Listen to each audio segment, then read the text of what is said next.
Ter alguém que amamos lidando com a dependência química é, sem dúvida, uma das coisas mais difíceis e confusas que uma família pode viver.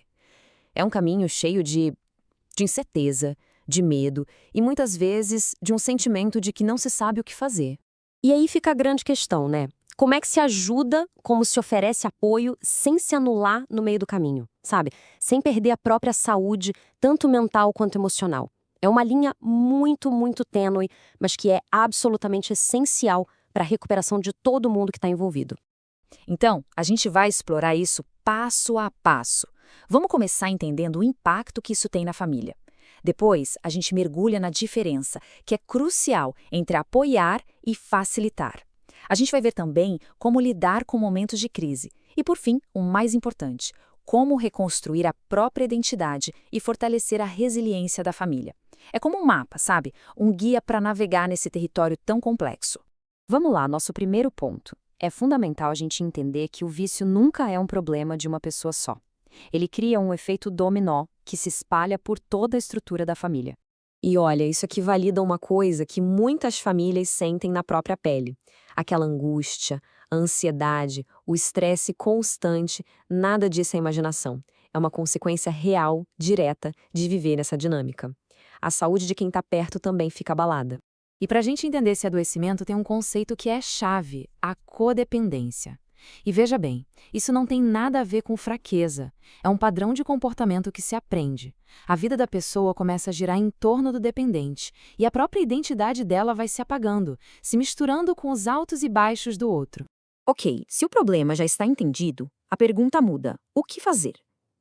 É exatamente aqui que saber a diferença entre apoiar e facilitar vira a ferramenta mais poderosa que uma família pode ter.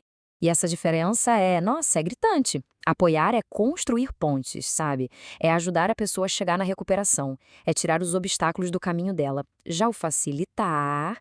facilitar é outra coisa. É como colocar um colchão para amortecer todas as quedas. É evitar que a pessoa sinta o impacto das próprias escolhas. E por mais que a intenção seja boa, isso acaba, ironicamente, esticando o problema. Crises, infelizmente, podem acontecer. E o segredo não é tentar evitar a crise a qualquer custo, mas sim saber como reagir quando ela chegar. Encarar não como um fracasso, mas como uma parte, ainda que muito difícil, dessa jornada. Num momento de muita tensão, ter um roteiro claro pode mudar tudo. O foco é sempre o mesmo: diminuir a tensão e garantir a segurança de todos. Repare que nenhuma dessas ações envolve briga, confronto ou julgamento.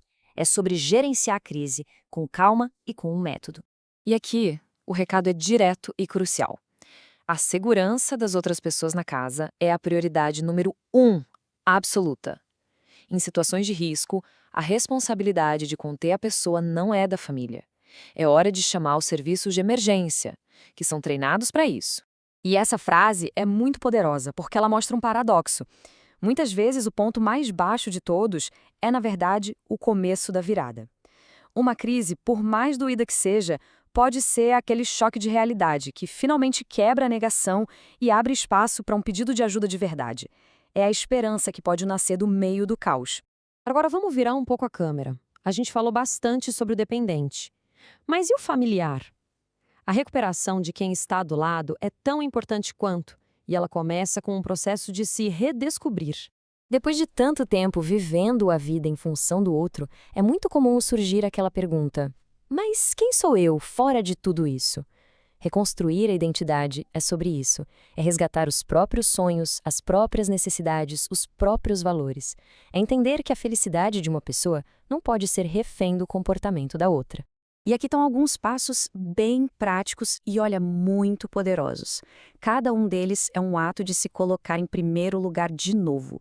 Buscar terapia, voltar para um hobby que foi deixado de lado, se reconectar com amigos, tudo isso vai ajudando a reerguer aquele senso de eu que talvez tenha se desgastado com o tempo. Vamos para a nossa última parte? A partir da cura de cada um, é possível construir uma força como um todo, como família. É transformar o grupo familiar numa unidade mais forte, mais resiliente. E para isso, a gente tem esses 3 pilares que servem como um guia. O primeiro é o sistema de crenças. É a história que a família conta para si mesma, algo como: isso é um desafio, mas a gente vai superar junto. O segundo são os padrões organizacionais, como a família se adapta e se apoia. E, por fim, a comunicação, que é a cola de tudo. Falar abertamente, sem culpa, com empatia. Famílias que cuidam desses 3 pilares não só sobrevivem, como podem sair dessa crise muito mais unidas. E a gente encerra com essa reflexão, que joga a luz de volta para o poder da ação individual. A jornada é longa, a gente sabe, mas ela sempre, sempre começa com um único passo. Talvez esse passo seja só respirar fundo. Talvez seja ligar para um amigo, ou talvez seja simplesmente admitir a própria dor. Fica a pergunta: qual é esse primeiro passo, hoje?